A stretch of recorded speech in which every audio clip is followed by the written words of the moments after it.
जी कैफ 4 आज के लेक्चर का आगाज़ करते हैं। Lecture number 8।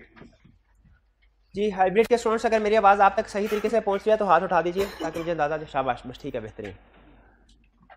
टॉपिक हमने स्टार्ट किया हुआ था एसेंशियल्स ऑफ वैलिड कॉन्ट्रैक्ट। एक वैलिड कॉन्ट्रैक्ट के लिए क्या चीज़ें होना ज़रूरी हैं, हम इनको वन बाय वन स्टडी कर रहे थे। सबसे पहले हमने डिस्कस किया ऑफर एंड एक्सेप्टेंस। ठीक है कि एक वैलिड कॉन्ट्रैक्ट के लिए जरूरी है कि एक ऑफर हो और फिर उस ऑफर की एक्सेप्टेंस हो as it is. Offer condition हो सकती है, एक्सेप्टेंस को एज इट इज एक्सेप्ट करना पड़ता है।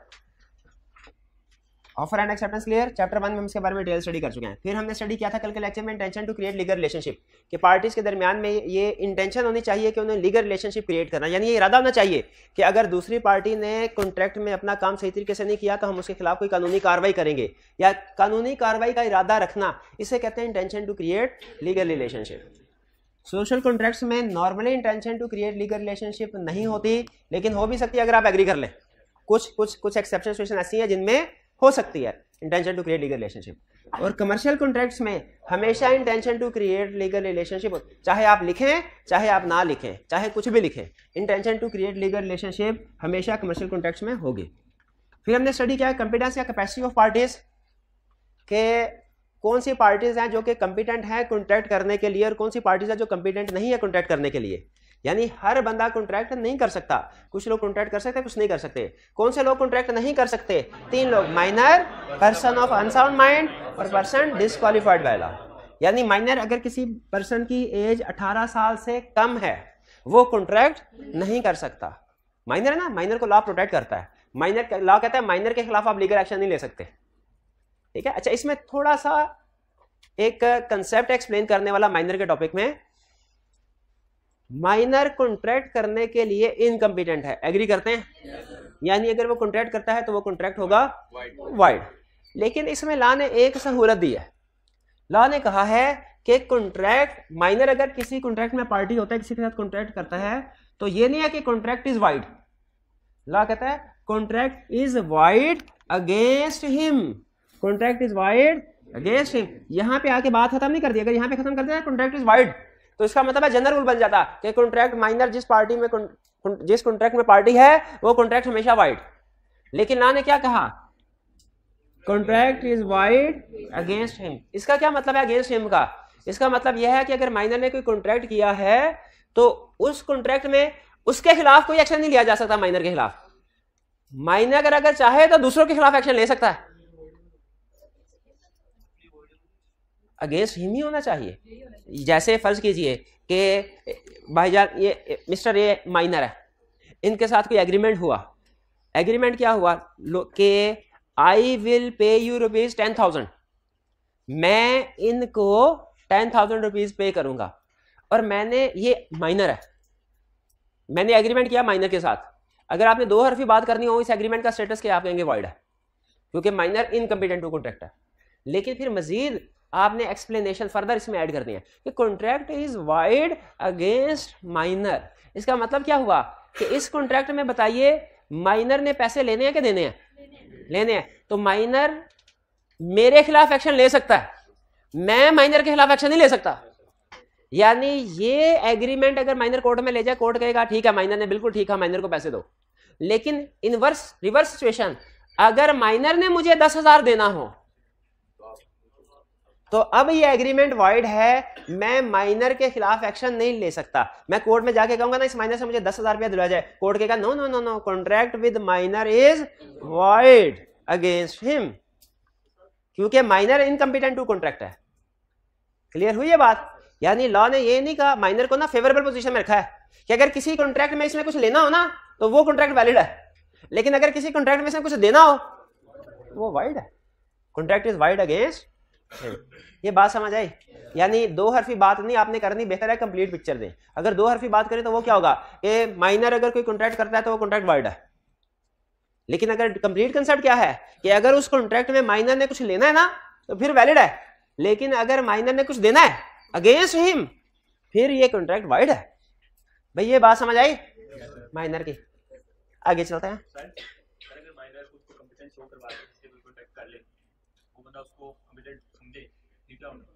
हाँ, ये हमारा केस था, उसने पास्ट पेपर में क्वेश्चन पूछा, एक माइनर था, माइनर कौन होता है जिसकी उम्र 18 साल तक 16 साल एज थी, लेकिन वो एक्सरसाइज वगैरह करता था, दिखने में 20 साल का लगता था।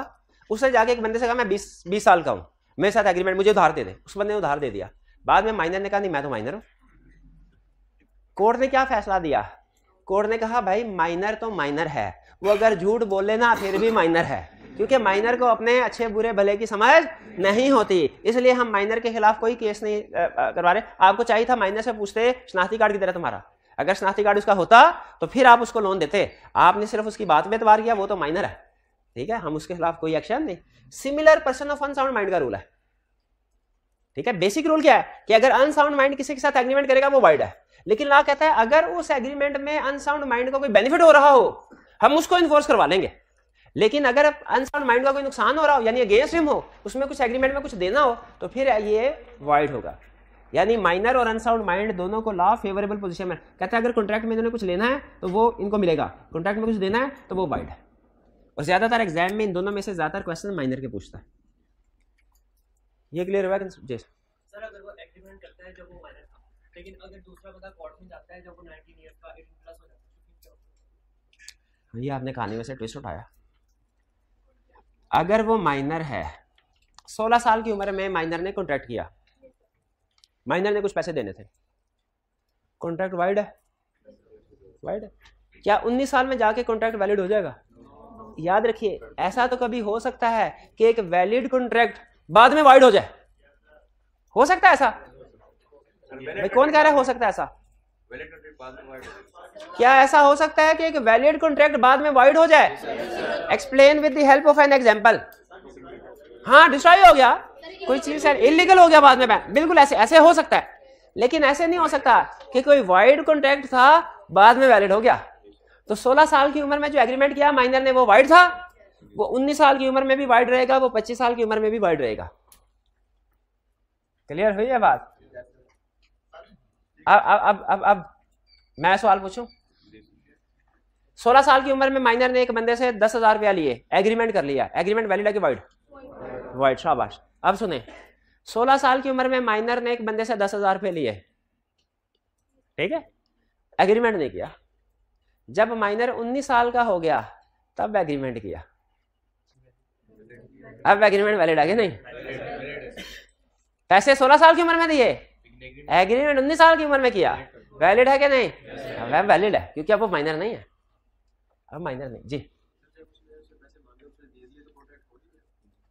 नहीं नहीं नहीं, कॉन्ट्रैक्ट रिटर्न फॉर्म में नहीं हुआ ना, रिटर्न फॉर्म में उसने उसे कॉन्ट्रैक्ट किया, 16 साल की उम्र में पैसे दे दिए, ज़बानी कलामी उसने कह दिया होगा मुझे पैसे दे देना, लेकिन ये इन्फोर्सेबल बाय लॉ नहीं है। 19 साल की उम्र में जाके उसने रिटर्न कॉन्ट्रैक्ट कर लिया या दोबारा कॉन्ट्रैक्ट कर लिया, यूं कह ले, तो 19 साल की उम्र में जो कॉन्ट्रैक्ट हुआ ना वो वैलिड है। हाँ ओरल कॉन्ट्रैक्ट भी वैलिडिटी, लेकिन जो एग्रीमेंट, अगर ओरल कॉन्ट्रैक्ट हम ये कह दे भाईजान ज़बानी कलामी से भाईजान इसकी भाई जाके ठुकाई करना है, ये क्लास में सो रहा होता है, इसको छोड़ना ना, ये ओरल कॉन्ट्रैक्ट है, क्या ये वैलिड है? वैलिड है? नहीं वैलिड है। देखें अगर नेचर ऑफ द कॉन्ट्रैक्ट ऐसी है कि वो वैलिड है तो फिर ओरल और रिटर्न दोनों वैलिड होंगे। मैंने जनरल नहीं कहा था कि ओरल हर तरह का कॉन्ट्रैक्ट वैलिड होता, हर तरह का कॉन्ट्रैक्ट और रिटर्न भी वैलिड नहीं होता, ठीक है। तो कॉन्ट्रैक्ट ओरल या रिटर्न दोनों तरह से हो सकते हैं, लेकिन जो कॉन्ट्रैक्ट लॉ ने मना किया मैं कि एग्रीमेंट आप नहीं कर सकते, आप किसी की जान माल इज्जत को नुकसान पहुंचाने का एग्रीमेंट नहीं कर सकते, तो वो चाहे रिटर्न करे चाहे ओरल करे वो वाइड होगा। क्लियर हो ये बात? माइनर बात समझ आ गई? अनसाउंड माइंड बात समझ आ गई? जो अपने होशो हवास में नहीं है। ये दो तरह के लोग हो सकते हैं इसमें, एक परमानेंट पागल, एक वक्ती पागल, जो कुछ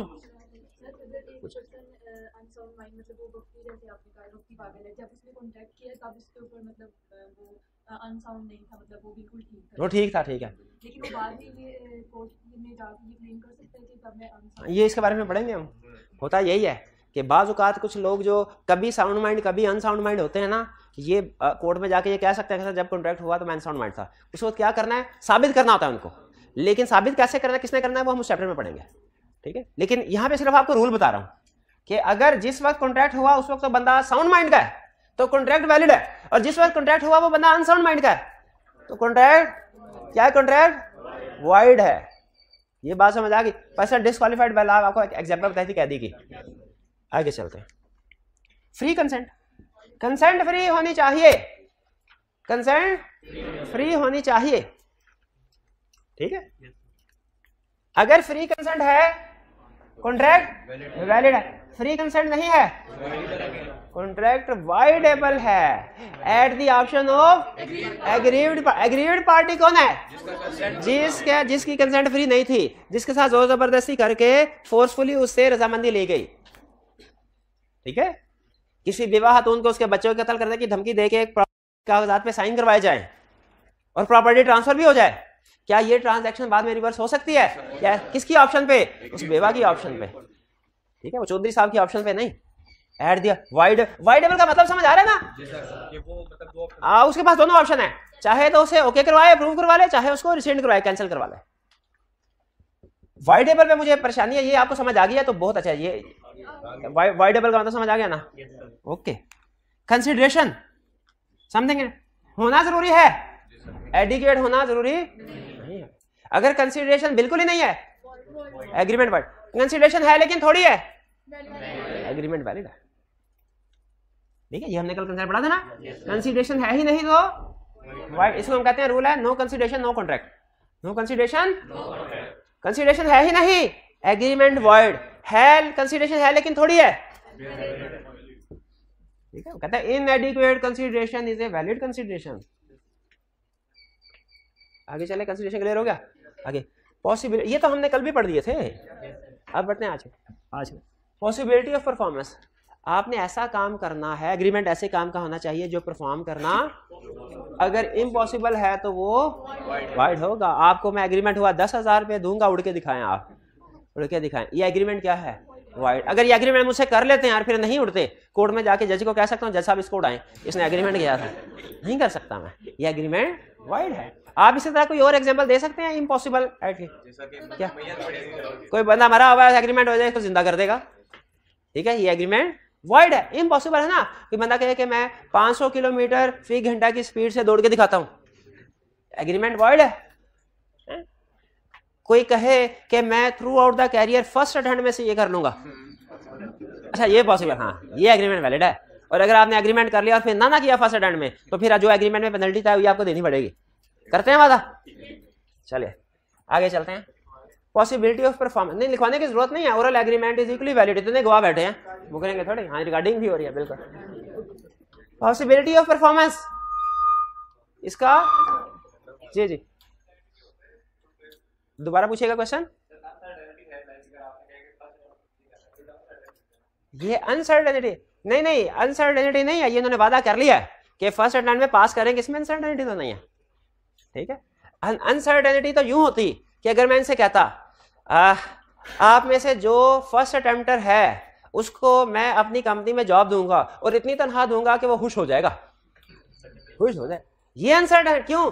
इसमें सर्टन नहीं है। क्या चीज सर्टन नहीं है? अमाउंट सैलरी की सर्टन नहीं है, अमाउंट सैलरी की सर्टन नहीं है, ठीक है। प्रॉपर्टी डीलर से कहा हमें कोई अच्छा सा घर दिखाए, उसने कहा सर 2 करोड़ लगेंगे, ऐसा घर दिखाऊंगा कि जन्नत जैसा मजा आएगा आपको, जन्नत जैसा घर है हैं? अब ये जन्नत जैसा घर ये क्या है? ये uncertainty, uncertainty. Consideration and object must be lawful का मतलब क्या है? इलीगल। जिसको लॉ मना करता हो वो ना हो। एक है लॉफुल, एक टर्म होती है अनलॉफुल। अनलॉफुल क्या है? वो एक्ट जिसको लॉ मना करता हो, ठीक है। समटाइम उसकी सजा होती है, समटाइम उसकी सजा नहीं होती, ठीक है। वैसे तकरीबन हर जो लॉ जिस चीज को मना करता है ना, लॉ ने साथ में ये भी लिखा होता है कि अगर आप ये काम करेंगे तो उसकी सजा भी, लेकिन हो सकता है समटाइम कुछ एक्ट ऐसे हों जिनकी, लेकिन लॉ जिसको भी मना करता है, जिसको भी मना करता है वो क्या है?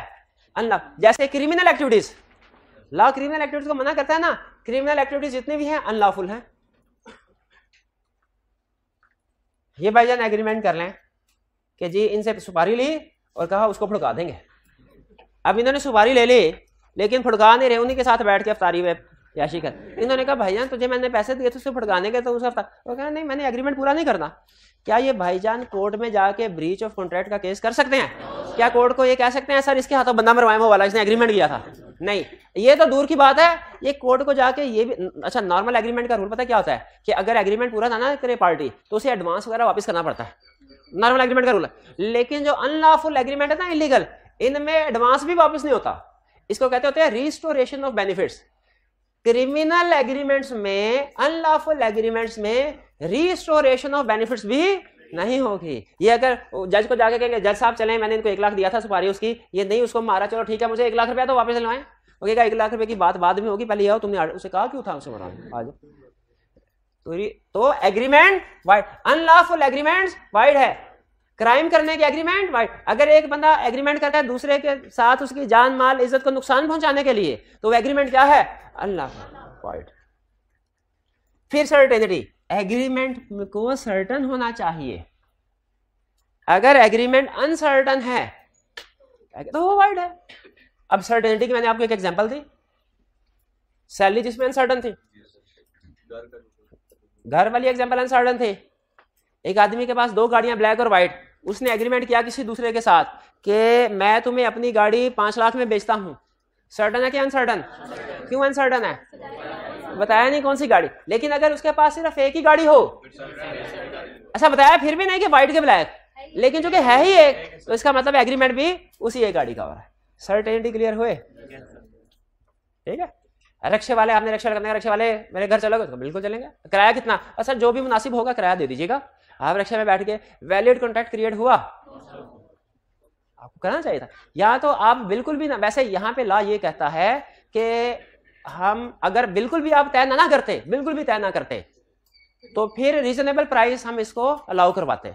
लेकिन अगर आप उनसे ये कहते हैं ना कि ये जो भी मुनासिब होगा वो आप पैसे दे दीजिएगा, तो ये अनसर्टेनिटी की तरफ जा सकता है। इसलिए ऐसे एग्रीमेंट्स को अवॉइड करना है आपने। ठीक है। हाँ, रीजनेबल का मतलब, लेकिन वो अगर तय नहीं किया फिर ला रीजनेबल। अगर आपने तय किया लेकिन उसमें अनसर्टेनिटी का क्लियर नहीं लिखा, तो फिर वो हमारे एग्रीमेंट को अवॉइड कर सकता है। या फर्स्ट कीजिए, चलिए इस एग्जाम्पल को थोड़ा चेंज कर लेते हैं। आपने रिक्शा से पूछा भाई घर जाना है, चलोगे? कहा बिल्कुल चलेंगे। कितने पैसे? मैंने कहा 500 दे दें या 600 दे दीजिएगा। 500 दे दें या 600 दे दीजिएगा। अब ये अनसर्टन है, क्यों? प्राइस 500 ना 600। ठीक है, तो ये प्रॉब्लम हो जाएगी। लॉ इसे कहता है कि ये एग्रीमेंट वॉइड है। फिर not expressly declared as void, ये सर्टेनिटी क्लियर हो गया ना। एग्रीमेंट की सारी टर्म्स एंड कंडीशन सर्टन होनी चाहिए। हाँ, कुछ ऐसी कंडीशंस हैं जिनमें लॉ अपनी तरफ से ऐड कर देता है रीजनेबल टर्म्स। लेकिन बेसिक रूल क्या है? जब कभी आप कॉन्ट्रैक्ट करें, जो उसकी मेजर टर्म्स हैं, गाड़ी खरीद रहे हैं, कौन सी वाली खरीद रहे हैं, प्लॉट खरीद रहे हैं, किस जगह वाला खरीद रहे हैं, ठीक है, कितने अमाउंट में खरीद रहे हैं, सारी terms and condition certain clearly agreed होनी चाहिए। और ये बड़ा अच्छा असूल है एग्रीमेंट का, clear terms and condition agree कर। Not expressly declared as void, agreement ऐसा नहीं होना चाहिए जिसे लॉ ने क्लियरली वॉइड किया हुआ है, क्लियरली वॉइड किया हुआ है। For example, agreement in restraint of marriage, agreement in, अच्छा दो एग्रीमेंट, एक होता है एक एग्रीमेंट टू मैरी, एक होता है agreement in restraint of marriage. Instant का मतलब पाबंदी लगा दी जाए। Agreement in restraint of marriage का मतलब है ये एग्री करना किसी बंदे के साथ कि वो कभी शादी नहीं करेगा। और एक है एग्रीमेंट टू मैरी, एग्री करना किसी बंदे के साथ कि वो इसी बंदे से शादी करेगा। एग्रीमेंट टू मैरी इनफोर्सेबल है, agreement in restraint of marriage enforceable नहीं है। बेटा 18 साल का हुआ, बाप ने बुला लिया, उसने कहा हमारी खानदानी परंपरा है क्या कि वचन देना होता है जब भी कोई बच्चा 18 साल की उम्र का पहुंचे। मेरे दादा जान ने मेरे बाप से ये वादा लिया था क्या कि कभी शादी नहीं करोगे। मेरे बाप ने मेरे से एग्रीमेंट किया था कभी शादी नहीं करोगे।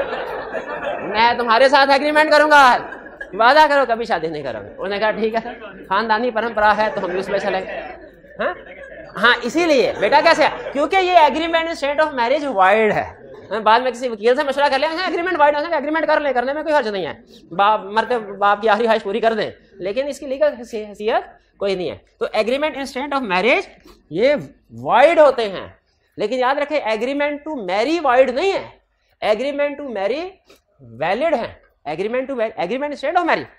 और बल्कि इसके बारे में तो है, अब हमारे सिलेबस में नहीं है। लॉ ये कहता है अगर दो एग्रीमेंट ऐसे थे जिनमें लॉ मिसाली सजा देता था, मिसाली सजा, इबरतनाक सजा। एक, अगर बैंक में पैसे जमा करवाए और बैंक आपको पैसे वापस करने से इनकार कर दे, तब। और दूसरा, जब मिस्टर ए बी के साथ प्रॉमिस टू मैरी करे और फिर इसको पूरा ना करे। ये दो एग्रीमेंट्स कॉन्ट्रैक्ट एक्ट में ऐसे हैं जिनमें ला मिसाली सजा देता था। तो एग्रीमेंट टू मैरी जो है सजा क्या, ये अब आगे लीगल सजा इसमें ये लिखी हुई थी, ये डिपेंड करता है कि दूसरे बंदे को कितनी ज़हनी अजियत पहुंची, उसके लिहाज से एग्री किया जाएगा। ठीक है, बहरहाल एग्रीमेंट ये समझ आ गया ना। एक है एग्रीमेंट टू मैरी, वो वैलिड है, और agreement in state of marriage ये वाइड है। इसी तरह agreement in state of trade, law असल में कहता है कि भाईजान ये जो चीजें है ना, ये हर बंदे का बुनियादी हक है। मैरिज हर बंदे का बुनियादी हक है। ट्रेड करना, कोई भी लॉफुल प्रोफेशन अडॉप्ट करना हर बंदे का बुनियादी हक है। किसी के खिलाफ लीगल प्रोसीडिंग्स स्टार्ट करना, कानून की मदद लेना हर बंदे का बुनियादी हक। अगर आप एग्रीमेंट कर भी लेते हैं ना कि ये काम नहीं करेंगे, स्टिल आप कर सकते हैं। जिस तरह एग्रीमेंट स्टेट ऑफ मैरिज है, एग्जैक्टली उसी तरह एग्रीमेंट स्टेट ऑफ ट्रेड है। इनके साथ वादा कर लेता, भाईजान वादा करो चार्टर्ड अकाउंटेंट बनोगे ना तो चाहे जो मर्जी कर लो, चार्टर्ड अकाउंटेंट बनने के बाद रिक्शा चला लेना, कभी टीचर। ये मेरा इसके साथ एग्रीमेंट अगर हो जाता है, फर्ज कीजिए, और ये चार्टर्ड अकाउंटेंट बनने के बाद क्या टीचर बन सकते हैं कि नहीं? क्योंकि इनका राइट है कोई भी लॉफुल प्रोफेशन अडॉप्ट कर। ट्रेड से मुराद सिर्फ ये नहीं सेल परचेज, कोई भी लॉफुल प्रोफेशन, सर्विस भी, लॉयर बनना भी ट्रेड में आ जाएगा, कर सकते हैं। मेरे फर्ज कीजिए हमारी दुकान है कि मार्केट में दुकान नहीं चल रही, साथ वाले की दुकान ज्यादा चल रही है, हमने उसके साथ एग्रीमेंट किया, भाईजान आप ऐसा करो, आप इस जगह पे बिजनेस ना करो, अपना बिजनेस उठा के किसी दूसरी जगह ले जाओ, हम आपको 10 लाख रुपए देंगे। उसने 10 लाख रुपए दिए और बाद में फिर वापस आ गया, क्या हम उसे मना कर सकते हैं? यहाँ पे ना आए। जो एग्रीमेंट किया हुआ था हमने वो क्या था? वॉइड, क्योंकि वो agreement in state of trade था। बात समझ आई? अच्छा, मैं जो एग्जांपल दे रहा हूँ ना, बाज़ उनकी आगे चल के कोई एक्सेप्शन निकलेगी तो आपने परेशान नहीं होना उस पर। मेन कंसेप्ट समझ आ रहा है? Agreement in state of marriage wide, agreement in state of trade wide, agreement in state of legal proceeding. हम दोनों का एग्रीमेंट हुआ, मैं मोबाइल बनाने वाली कंपनी में इसको मोबाइल बेचा, ये मोबाइल कस्टमर है, हमारा एग्रीमेंट हुआ क्या? मोबाइल में चाहे जो मर्जी हो जाए, ये कभी मेरे खिलाफ लीगल एक्शन नहीं ले सकते। मोबाइल में जो मर्जी मसले आ जाए, लीगल एक्शन नहीं ले सकते। क्या ये एग्रीमेंट वैलिड है? वाइड है। क्या ये स्टिल मेरे खिलाफ एक्शन ले सकते हैं एग्री करने के बाद भी? यस, ये एक्शन ले सकते हैं। जी जी। Not expressly declare as void ऊपर लिखा हुआ है सर, तो ये वाइड होंगे ना sir? Not expressly declare as void, not expressly declared as void का मतलब है कॉन्ट्रैक्ट ऐसा होना चाहिए जो लॉ ने वाइड नहीं किया हुआ। ये एग्जांपल है उन कॉन्ट्रैक्ट्स की जो लॉ ने वाइड किए हुए हैं। Agreement in state of marriage is wide, agreement in state of trade is wide, agreement in state of legal proceeding is wide. जो इन इंस्टेंट वाली बात है ना, वो चूंकि कॉमन थी, हमने टाइम बचाने के लिए उसको नहीं लिखा। ठीक है, इसमें हर एक के साथ है इन रिस्ट्रेंट, इन रिस्ट्रेंट, इन रिस्ट्रेंट। कोई बात नहीं, लिख लें, रीजनल कंसेप्ट है, लिख लें, काम आएगा। पढ़ना तो आगे जरूर है कहीं ना कहीं, ठीक है, यहां पे नहीं है तो लिख लें।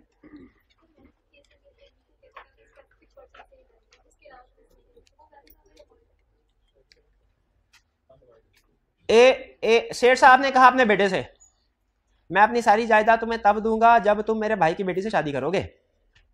वो एग्री कर लेता है, वो एग्रीमेंट वैलिड है कि वाइड है? क्योंकि एग्रीमेंट टू मैरी है, to marry a certain person है, ठीक है, वैलिड है, कॉन्ट्रैक्ट हो गया। अच्छा, अब इसमें 2-3 ट्विस्ट ला रहा हूं। ट्विस्ट नंबर 1, भाई की बेटी मर गई, कॉन्ट्रैक्ट क्या हुआ? वाइड हो गया। कॉन्ट्रैक्ट क्या हुआ? वाइड हो गया। जे नहीं, उसने नहीं कहा।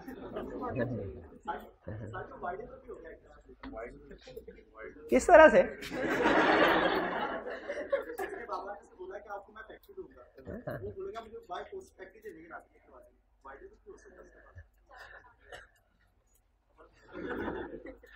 नहीं, यानी चाहे करे चाहे ना, नहीं एग्रीमेंट कर लिया फिर तो उसे शादी करनी पड़ेगी ना, फिर तो शादी करो। बाद में ये फोर्सफुली, क्योंकि फोर्सफुली में ये नहीं है कि इंसेंटिव, जबर तो नहीं ना हो रहा उसके ऊपर, शादी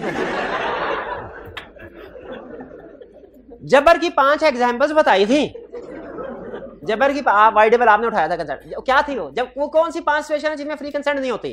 हमने देखेंगे उसमें फैक्ट्री आती है कि नहीं आती, बताएं जरा। 5 सिचुएशन कौन सी थी? नहीं यार, फैक्ट्री याद है, वो नहीं याद।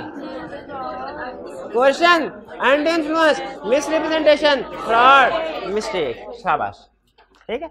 अच्छा ये तीनों समझ आ गए। वेजरिंग एग्रीमेंट, वेजरिंग क्या है? जुआ, हाँ जुआ किसी का ना हुआ, ये वो जुआ। वेजरिंग, अगर आप जुए का एग्रीमेंट करते हैं तो वो एग्रीमेंट वाइड है। आपने कभी मैच अगर हो रहे हो PSL किया दूसरे, तो आपने अखबार में खबर पढ़ी होगी, पुलिस ने छापा मारकर जुआरियों को जुए की रकम समेत गिरफ्तार कर लिया। वो जुआ ये है वेजरिंग। पाकिस्तान जीता तो मैं तुम्हें इतने पैसे दूंगा, अगर ऑस्ट्रेलिया जीता तो तुम मुझे इतने पैसे देना, जुआ। आज बारिश हुई तो मैं तुम्हें पैसे दूंगा, नहीं बारिश हुई तो तुम मुझे पैसे देना, वेजरिंग एग्रीमेंट। ये है जुए। वेजरिंग एग्रीमेंट क्या है? वाइड, इलीगल है, वाइड है।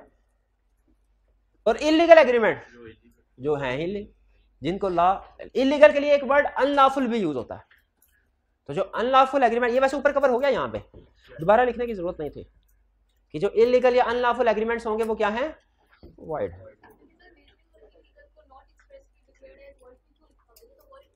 हाँ ये वाइड है, ये क्लियरली लाने कह दिया ना, वाइड है, इलीगल।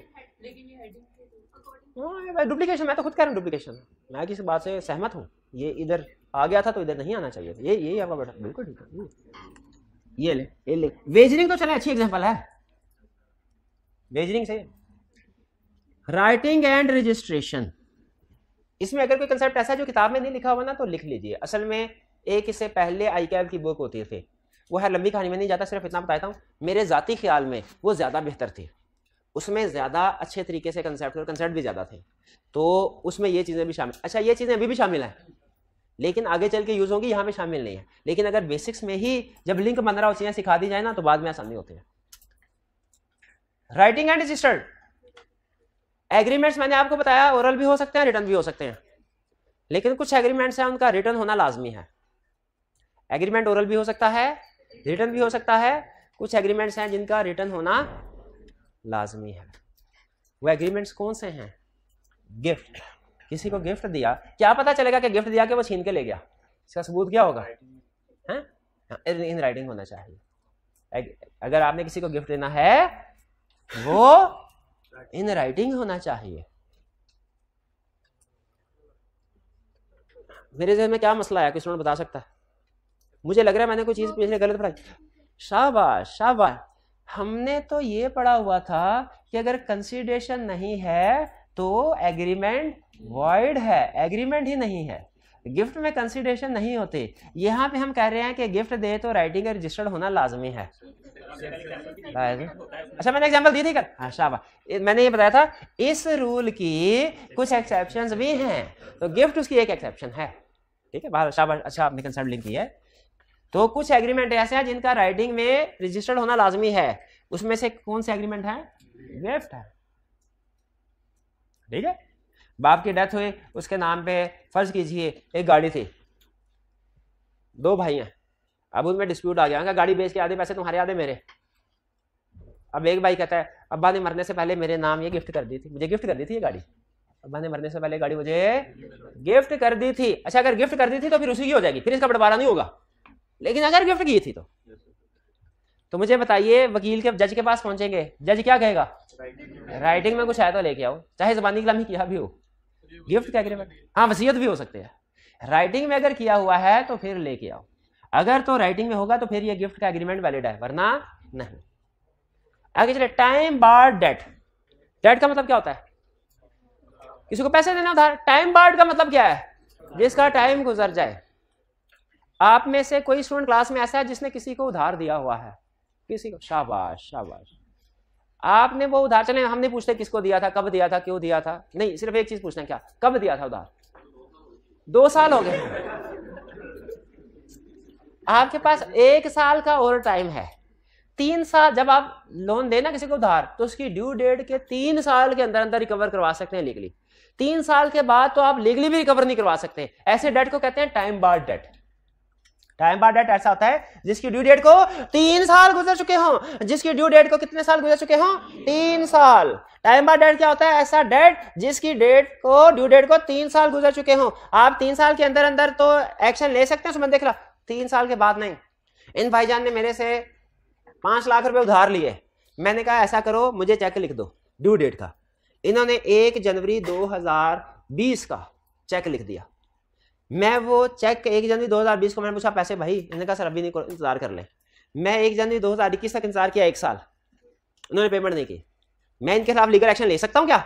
अभी ले सकता हूँ। 1 जनवरी 2022 तक किया, चेक दिखा के ना इसके खिलाफ लीगल एक्शन ले सकता हूँ। 2 साल इंतजार किया, इन्होंने पेमेंट नहीं की, क्या अभी लीगल एक्शन ले सकता हूँ?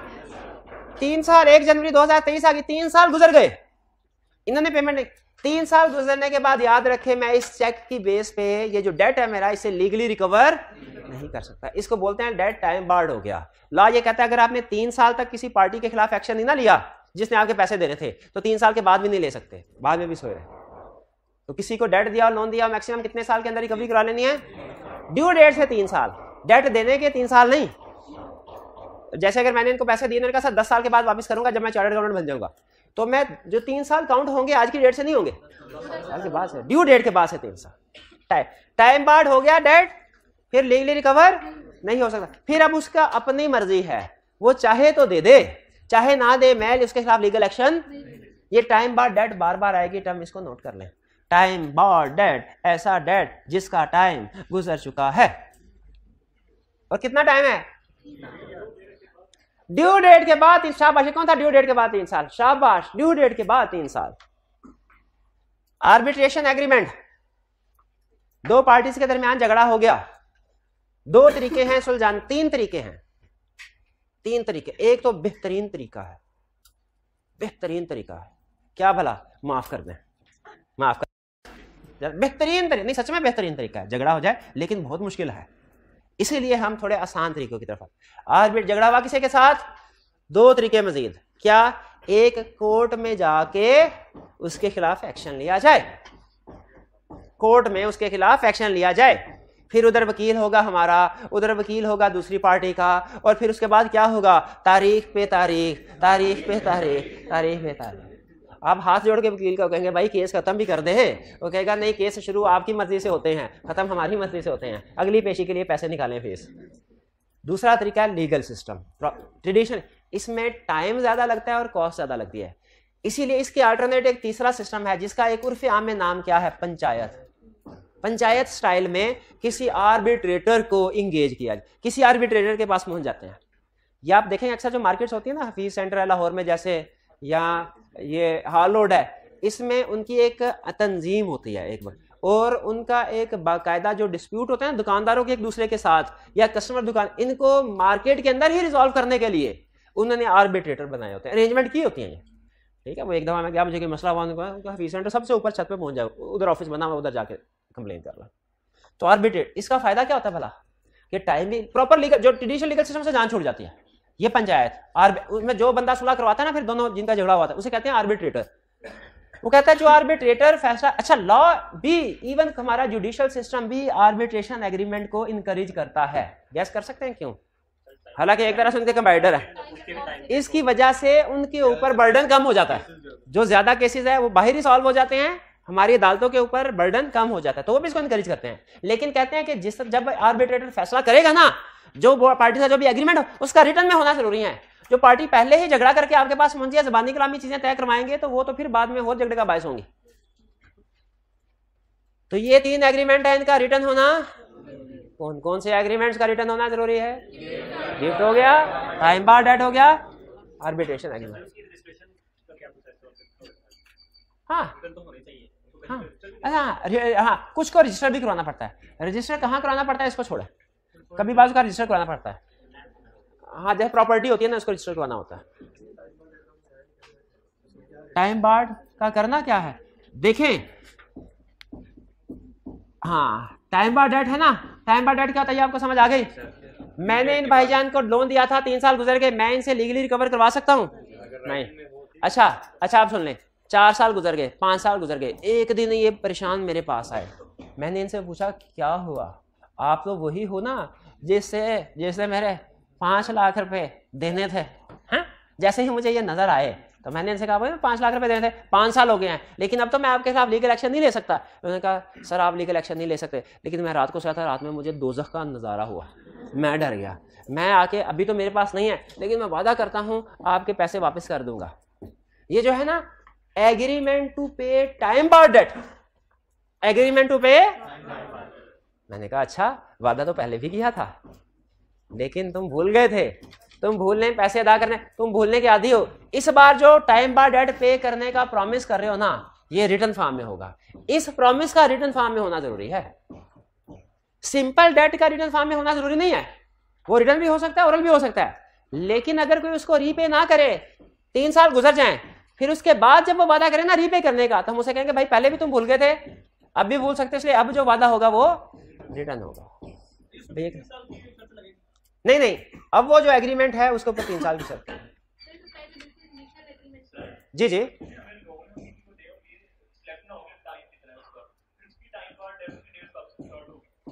हाँ हाँ, इसमें इसका आंसर लॉ ने नहीं दिया हुआ। क्वेश्चन उनका ये है कि अगर किसी को लोन दिया, उसके साथ ड्यू डेट तय ही नहीं की,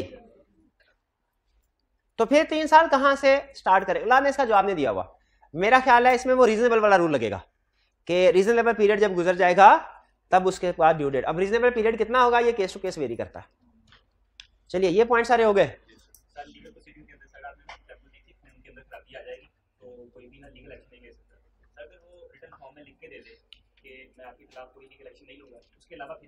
जी बिल्कुल, अगर फर्ज कीजिए कि agreement instant of legal proceeding में पार्टी आपस में एग्री कर भी लें कि वो एक दूसरे के खिलाफ कोई लीगल एक्शन नहीं करेंगी, रिटर्न फॉर्म में एग्री कर भी ले, स्टिल वो एक दूसरे के खिलाफ एक्शन कर सकते हैं, बिल्कुल कर सकते हैं। फर्ज कीजिए मैं भाईजान के साथ एग्रीमेंट कर लेता हूँ, भाईजान मेरे साथ वादा कीजिए, आपने एडमिशन तो ले लिया है, मैं आपको जैसा भी पढ़ाऊँ, अच्छा पढ़ाऊँ बुरा पढ़ाऊँ, आपका रिजल्ट जो मर्जी आए, आप मेरे खिलाफ कोई लीगल एक्शन नहीं लेंगे। जो हमारी टर्म्स एंड कंडीशन एग्री हुई है एडमिशन फॉर्म पे, मैं चाहे उसकी खिलाफ वर्जी करूँ, ठीक है, मैंने चाहे आपके साथ एग्री किया है कि 30 जुलाई को सिलेबस खत्म करूंगा, लेकिन मैं चाहे 30 अगस्त को करूं, चाहे मैं 30 सितंबर को सिलेबस खत्म करूं, आप मेरे खिलाफ लीगल एक्शन नहीं लेंगे, वादा करें। इन्होंने वादा कर भी लिया, क्या फिर भी लीगल एक्शन ले सकते हैं? यस ले सकते। जी आगे जी, कौन सा कोई खास एग्रीमेंट? हाँ, गिफ्ट वाला रिटर्न फॉर्म में होना जरूर। अगर रिटर्न फॉर्म में नहीं है, ज़बानी कलामी है, व्हाट्सएप नोट, वॉइस नोट है, तो वैलिड नहीं है, चाहे गवाह क्यों ना हो। रिटर्न होना जरूरी, मतलब रिटर्न होना जरूरी है, चाहे ज़बानी के 10,000 गवाह हो, रिटर्न होना। एक और कंडीशन भी होना जरूरी है, वो बाद में पढ़ेंगे। बाद में रिटर्न करना यानी बाप के मरने के बाद कैसे करेगा रिटर्न? साइन, बाप साइन कैसे करेगा उसके ऊपर? नहीं, वो पकड़ा जाएगा। आगे चलते हैं। Types of contract. कॉन्ट्रैक्ट की कितनी टाइप्स हैं? जी मेरे भाई क्वेश्चन। गिफ्ट में हाँ, रीपेमेंट ऑफ लोन में डेट ना बताए वापस कब करेगा, तो ये अनसर्टेनिटी में आ सकता है। नहीं, इसमें रीजनेबल टाइम वाला रूल लगेगा, इसमें रीजनेबल टाइम वाला। देखिए कोई चीज मेंशन ही ना हो, उसमें रीजनेबल वाला रूल लगता है। कोई चीज मेंशन हो लेकिन कंफ्यूजन क्रिएट हो रही हो, उसमें अनसर्टेनिटी वाला रूल लगेगा। जैसे मैंने इनके साथ एग्री किया ही नहीं कि ये किताब कितने में बेचूंगा, ठीक है, इसमें रीजनेबल वाला रूल लगेगा। लेकिन अगर मैंने कहा मैं 500 में बेचूंगा या 1000 में बेचूंगा, इसमें अनसर्टेनिटी वाला रूल लगेगा। टाइप्स ऑफ कॉन्ट्रैक्ट, 3 तरह के contract, valid, void, voidable. Valid कौन सा? जो इन्फोर्सेबल है, जिसकी बेस पे लीगल एक्शन लिए जा सकते हैं। वॉइड कौन सा? जो फारग है, जिसकी बेस पे लीगल एक्शन पार्टीज नहीं ले सकती। और वॉइडेबल कौन सा है? जिसकी बेस पे लीगल एक्शन लिया जा सकता है लेकिन at the option of one party जो एग्रीड होगी। यानी ये है enforceable, not enforceable, enforceable at option of agreed party. Enforceable by law okay, not enforceable by law okay, voidable में enforceable at option of agreed party. अच्छा, अब इसमें examples को समझ लीजिए। एग्जांपल्स के साथ बता रहा हूं आपको वॉइडेबल कॉन्ट्रैक्ट कौन सा है। बाद में ये एग्जांपल आएंगे ना, तो मैं आपसे पूछूंगा ये कौन सा कॉन्ट्रैक्ट है, तो आपने कौन सा कॉन्ट्रैक्ट बताना है? वाइड। पहले when consent is not free. अगली एग्जांपल ध्यान से सुनिएगा, ये तो समझ आ गई ना, कंसेंट नॉट। तो ये एग्रीमेंट वॉइडेबल है किसकी ऑप्शन पे? अगली एग्जांपल, गुड्स आर सर्विसेज। इसमें गुड्स को ध्यान में रखें, सर्विसेज का रूल भी लगता है इसमें। Goods not delivered on specified time, तो कॉन्ट्रैक्ट क्या होगा, वाइड। हमने दर्जी को कपड़े दिए, हमने कहा भाई सी के चांद रात को वापस कर देना, तय पाया ये, तय पाया ये, कैसे भी तय पाए। चांद रात को दर्जी ने गुड्स को डिलीवर नहीं किया, उसने कहा सर 4 दिन के बाद ले जाइएगा। तो अब ये क्या हमारे लिए उसको ये कॉन्ट्रैक्ट के ऊपर अमल करना कि 4 दिन बाद जाना, उसके पैसे उसको देना और अपना सूट वापस ले आना, ये हमारे ऊपर बाइंडिंग है नहीं है। ये कॉन्ट्रैक्ट वाइडेबल हो गया किसकी ऑप्शन पे, एट द ऑप्शन ऑफ दर्जी कि eight the option of customer, option of customer. जब कोई बंदा चीजें ड्यू डेट के ऊपर डिलीवर ना करें तो हमारी मर्जी, हम बाद में भी ना लें, फिर हम कहे ड्यू डेट के ऊपर तो चाहिए थी, उस तब डिलीवर नहीं की, बाद में हमारे किसी काम की नहीं, ले जाओ इनको भी और ठहर जाओ। सिर्फ ये नहीं चाहिए खुश ना हो जाओ, जाते जाते खुश हो रहे हो, भाई हंस रहे थे, कपड़े मिल गए, खुश ना, तुम्हारे खिलाफ हम केस करेंगे, केस करेंगे क्या, जो तुम्हें एडवांस दिया है वो भी वापस लेंगे और जो नुकसान हुआ है हमारा वो भी हर्जाना तुमसे लेंगे, एडवांस भी वापस लेंगे, कपड़ों के पैसे भी वापस लेंगे और हर्जाना भी लेंगे, हमारी ईद खराब की तुमने। तो ये एग्जांपल समझ आई।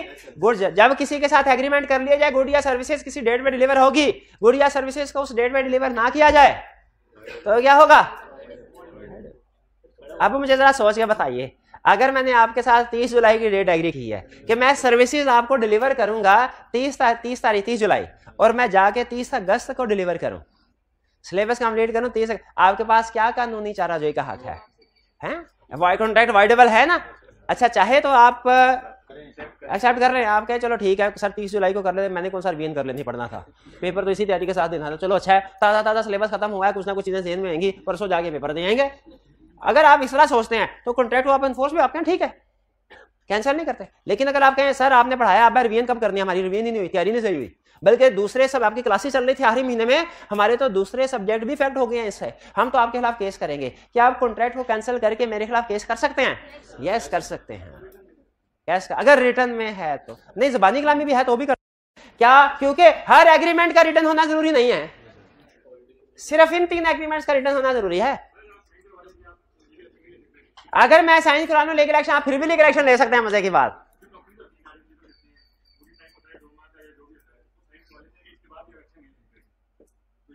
नहीं वो फिर भी कर सकते हैं, नहीं आपका वकील के पास जाकर वकील आपको देखा कैसे रास्ते दिखाता।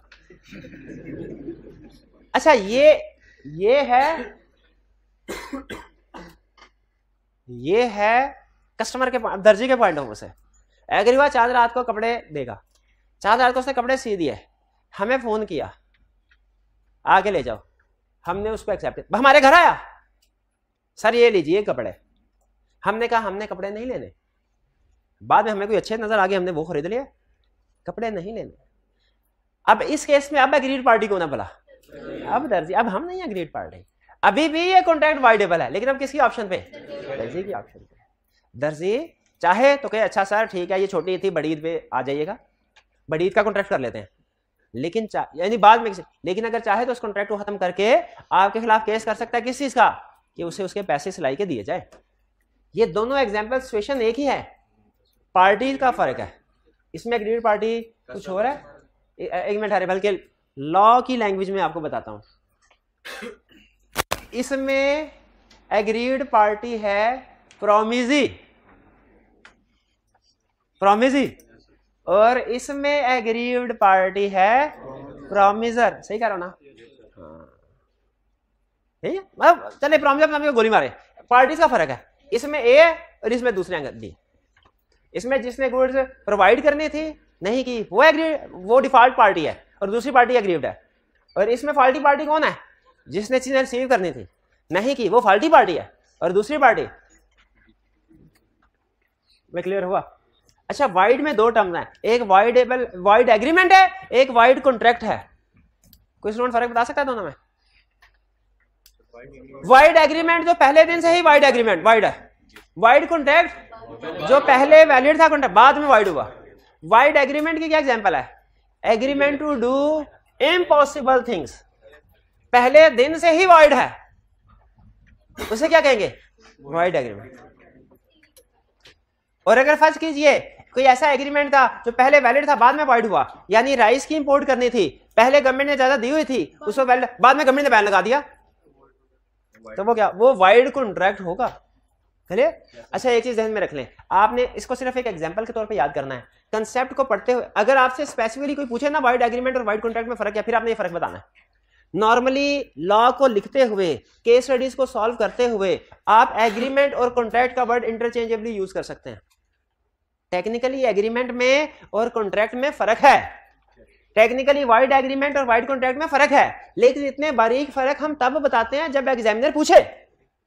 अगर सिंपल कोई क्वेश्चन पूछ रहे हैं ना तो आपने लिखना है दिस एग्रीमेंट इज वाइड, आप सोच रहे हैं दिस एग्रीमेंट इज वाइड लिखूं कि दिस कॉन्ट्रैक्ट इज वाइड लिखूं, केस स्टडी में सोच रहे हैं तो आप टाइम जाया करें, आप जो मर्जी लिख दें वो सही होगा।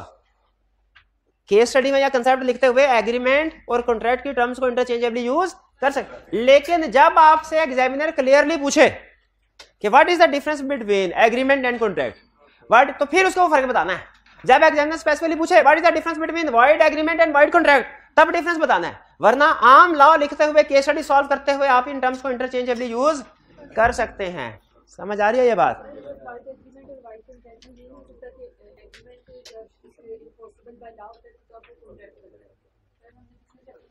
नहीं वो था, देखें एग्रीमेंट और कॉन्ट्रैक्ट में फर्क था वो, ठीक है, वो ये वाइड एग्रीमेंट और वाइड कॉन्ट्रैक्ट है जी। क्लियर हो गया? अच्छा आपकी होम असाइनमेंट ये लर्निंग ऑब्जेक्टिव 1 था कि 2 था? 1 और 2, हाँ 1 और 2 के एंड पे जो क्वेश्चंस है वो आपकी होम असाइनमेंट है, आपने रिटर्न फॉर्म में करके आने हैं। ये मंडे को मैं चेक करूंगा और फिर उसके बाद आगे चलेंगे, क्वेश्चन डिस्कस भी करेंगे। आज का लेक्चर यहाँ पे खत्म करते हैं हम। अल्लाह हाफिज। केस